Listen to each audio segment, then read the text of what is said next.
Caitlin Clark put online yesterday. She said one of my favorite PEs from last year are launching tomorrow on sneakers. So that was Caitlin Clark yesterday talking about her shoes. I mean, her player edition shoes that is coming out. Now, Bree Turner is gone. I know a lot of people was definitely happy about Bree Turner being gone. Clean up out of there, bro. I don't know, man. I don't know. It's just going to be interesting. Caitlin Clark has been spotted around New York City recently, drawing surprisingly little attention from the public. Her signature sneaker line continues to generate buzz, with strong signals pointing to a new release dropping right before the season starts. Clark herself posted online about one of her favorite colorways from last year launching the following day, confirming another wave of product tied to her growing brand. The previous releases moved fast, and another drop is expected to perform similarly. On the roster side, Bree Turner's departure has been noted by a portion of the fan base without much grief. I don't know, man. I don't know. It's just going to be interesting, man, because what worries me the most about this current team is the locker room.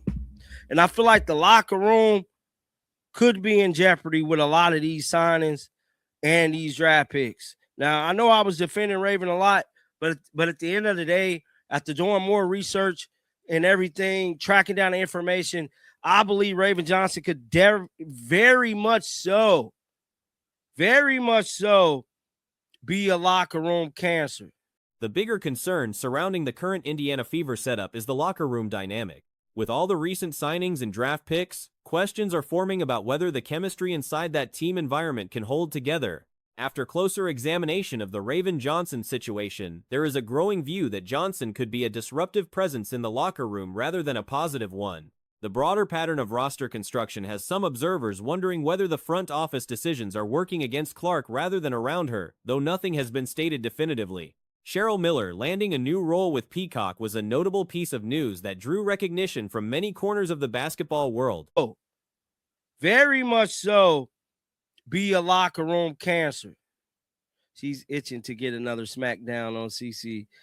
I mean, at this point, you feel me? It really is starting to look like a team is trying to sabotage Kayla in a way. You know, I'm not going to definitively say that, but in a way, it definitely looks that way. Trying to see has Clark also appeared at the Masters, where she spoke briefly about the trajectory of women's basketball. When asked how far things could go, she expressed genuine excitement and pointed out that few people would have predicted the sport would be at its current level. The moment was another example of Clark's brand extending well beyond the court and into major mainstream sporting events. Neither Clark nor Aaliyah Boston has made any public comment about the Raven Johnson signing. Boston in particular was expected by some to weigh in, but she has stayed quiet on the matter entirely. Trying to see has any more news come out. Shout out to Cheryl Miller for getting a new job working with Peacock. That was big time. Now, Caitlin Clark was speaking at the Masters too. Let me see if I can get this pulled up. Her speaking at the Masters.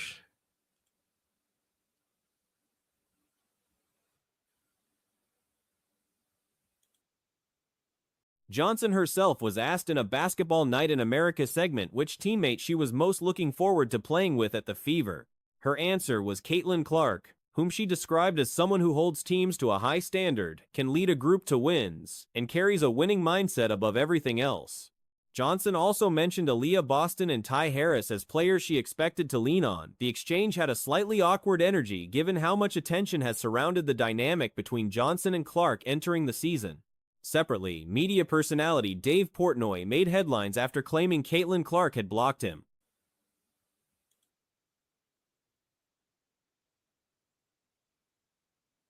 I think sky's the limit, and I'm excited to see where it goes, but hard question to answer because how many people thought we'd be here right now? I know the Tempo tickets, they didn't want the Raptors tickets, so I thought that was great too. Of what's about to happen, and I think sky's the limit, and I'm excited to see where it goes, but hard. Caitlin be out here getting to the bag, man. She don't be playing no games. So this was at the Masters, bro. Caitlin. The story behind it traces back to a dinner in Indianapolis where a mutual contact put Clark's boyfriend, Connor McCaffrey, on the phone without warning. Portnoy, unaware of who he was speaking with, made comments that landed poorly given the ongoing criticism directed at Fran McCaffrey following his departure from Iowa after 17 years. The situation escalated, Clark apparently cut off contact, and Portnoy went on air saying he had lost what he described as his top relationship in sports. He later reported that Clark confirmed she had not actually blocked him, resolving the situation at least partially. Elsewhere around the league, the Las Vegas Aces signing Kennedy Carter has sparked a larger conversation about roster construction formulas among title contenders. So this was at the Masters, bro. Caitlin Clark be out here getting to the back. I ain't gonna lie to you. Now, she still has not said nothing about any of these rookie signings. None of the girls have. Not even Aaliyah Boston, which everybody thought Aaliyah Boston was going to say something about the Raven Johnson signing, but she didn't. She ultimately didn't. Let's see here. Basketball Night in America. The observation being circulated is that every team in serious championship contention this year has paired a star with a high-impact complementary piece. Aces with Carter, Fever with Natasha Moody, Liberty with their addition, Dream with Angel Reese. The argument around Moody is that while her resume may not match the others on paper, the fit with Indiana could make her the most effective of the group in terms of actual on-court impact. Carter upgrades the Aces, but whether that clearly separates them from the rest of the field remains an open question. The Aces also continue to carry the shadow of an ongoing investigation into what has been described as a pay-to-play arrangement within the organization. That inquiry has gone almost entirely quiet in the media, with no meaningful updates surfacing, leaving the situation unresolved and largely undiscussed despite its serious nature. America.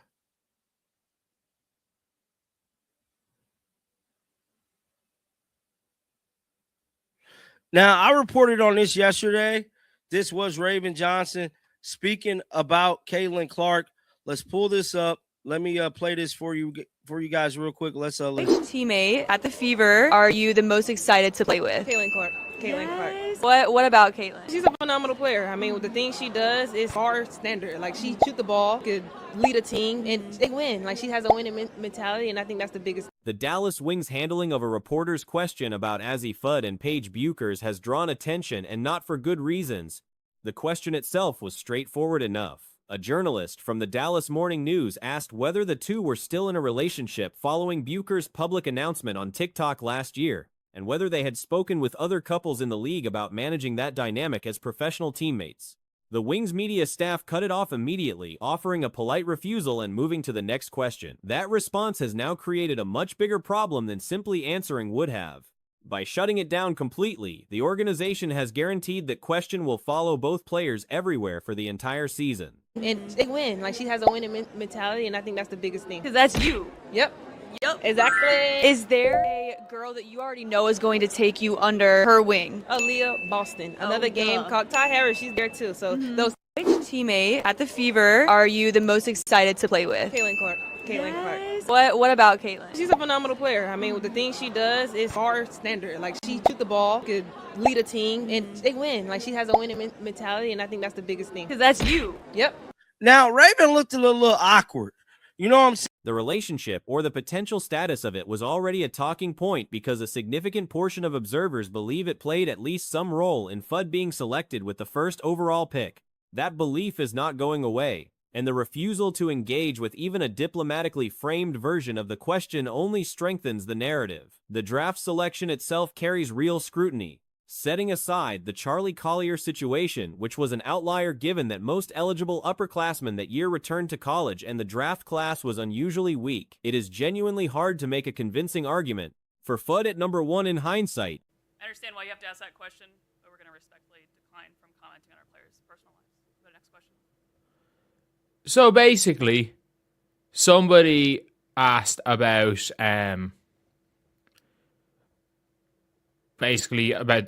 just a general question about pay, whether or not her and Paige were still together, and they were just like, yeah, we're not answering that question. The reality is that all they have now done. Her ceiling as a professional may already be that of a fifth starter. She has one skill that carries over convincingly to the WNBA level, which is shooting, paired with strong basketball IQ. Beyond those two things, there is not much else that projects as a reliable professional weapon. She is not a primary option. She is not even a secondary option on most rosters. That all they have now done is started every single question. They have made sure that that question will control everything. Because let's be completely real. The relationship status or potential relationship status of Paige Beckers and AZ Foot was at least a factor. Or, I'm not even going to say a factor. I think a lot of people believe it was at least a factor in her being drafted there. And this is why I've always said it. It would have been. She is a tertiary piece, a specialist. The only comparable case of a player projected at that level going first overall in any major draft is Zachary Eddy. It is not a flattering comparison. Would she have gone number one without the connection to Bueckers? That question is genuinely unanswerable. In her being drafted there. And this is why I've always said it. It would have been better for AZ Foot to have not been drafted in Minnesota. Do I think AZ Foot is likely going to be the worst number one overall pick in non-Charlie Collier number one overall pick? And the reason I say non-Charlie Collier is that everybody that would have been a senior that year went back and played another year in college. Because of the way that season worked. And it just happened to be a really bad year as well. Like, it was the year a freshman won National Player of the Year. But it is permanently attached to her now, and the Wings' silence is not making it quieter. Had she been taken 5th or 6th, nobody would be looking twice. At the talent level she represents, something in the 7th to 10th range would have been more fitting. In last year's draft class specifically, she likely would not have cracked the top 5. JC Sheldon at 5 was exceptional value, and there were multiple players ahead of where FUD projects. The fit in Dallas also raises questions entirely separate from the personal dynamic. First Charlie Collier number one overall pick in 20 years, yes. Do I think that anyone other than Awafam you could even really justify in hindsight to take it number one? Like, I think in general, it's hard to even justify in hindsight taking anyone else than Awafam. Because at least there is that star potential there. And with AZ, like, her potential might be 5th starter. Like, that might be her seeding. She does not pair naturally with the guard-heavy roster the Wings carry. The coaching staff, when pressed on how the backcourt combinations would function together, offered little clarity. Maddie Sissoko could plausibly push for a starting role. FUD may find herself in direct competition for minutes in ways that were not anticipated when the pick was made. Minnesota likely would have taken her at 2. She might have already hit her ceiling, honestly. And AZ would have been... If AZ's taking 5 or 6, no one's questioning this. Like, if AZ's taken in that Haquez spot, no one's questioning it. And is AZ better than Haquez? I don't know. Like, that's kind of the level I put AZ Foot at. She has one skill that translates extremely well and doesn't do anything else. I don't believe she has any other skill other than IQ and shooting that translates to the next level. And is like... Washington almost certainly would have taken her at 4, where she would have been a natural fit alongside Stella Landwehr. The Chicago Sky's current roster might actually represent her best possible situation in the whole league. Instead, she landed in one of the least compatible situations available. There is also a broader institutional pattern worth noting. The Wings' general manager previously gave strong signals that a prior trade was motivated at least in part by a desire to bring in a player's partner at the time. And is like she's not even a secondary option, she's a tertiary option at best. So we've never seen in sports, the only time we've ever seen a person who projects to be a tertiary option going number one is Zachary Isachet. So obviously there is that question, is like, would she have gone number one without the relationship status with Paige? And it's like, I don't know. But the fact is that it's always going to be a question. And it's not one of these things like, whether or not that was actually the determining factor, the implication was there. That history makes the current situation harder to separate from questions of whether roster decisions are being driven by basketball considerations alone.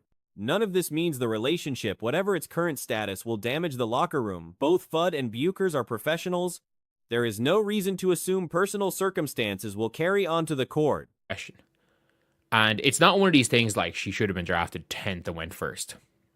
But in my opinion, her ability level is closer to that of a 10th pick in general, or especially in the last couple of years in the first pick. Like, I think if she goes in last year's draft, she might go 7th or 8th. Like, I'd take Sanaya Rivers over. I'd take her over Elisa Morrow, but I'd take Sanaya Rivers over. She definitely wouldn't have gone top 5 if she didn't go for a super senior season. That's for sure. Like, Josita is absolutely unbelievable. The Courtney Vandersloot and Allie Quigley partnership, a couple that won championships together, is proof that it can work at the highest level, but the media attention will not stop. It cannot be controlled by press conference restrictions.